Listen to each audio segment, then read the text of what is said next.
Napakadami na nilang mga mall shows na kanilang napuntahan at pupuntahan pa para sa kanilang promotional tour, para sa kanilang nalalapit na reunion movie na Hello Love Again na mapapanood na sa November 13. Kaya naman kaliwat kanan ng kanilang mga pagsasama on tour. At isa na nga dyan, magkasama din sila o magkatabi sa plane, sa van, at sa mga tours nilang magkasama ay isang van lang ang kanilang sinasakyan. Ano kaya ang meaning nito, 'di ba? Mga kaibigan, mga kapuso at mga kapamilya. Alam naman natin na sabi nga nila ng mga sources, si Ogie Diaz nanliligaw na nga ang aktor kay Catherine. Kaya naman masugid talaga siyang nagbabantay, kino-comfort, inaalalayan sa mga napapanood natin mga clips sa kanilang mga tours, hindi ba?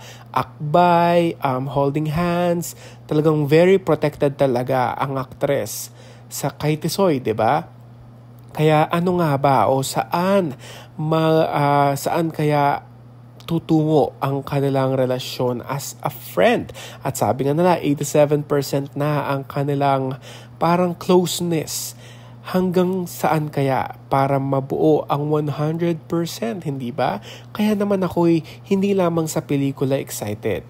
Kung ano nga ba ang magiging story ng kanilang buhay na magkasama. Sa work lang ba ito? Sa pagiging friendship lang ba ito?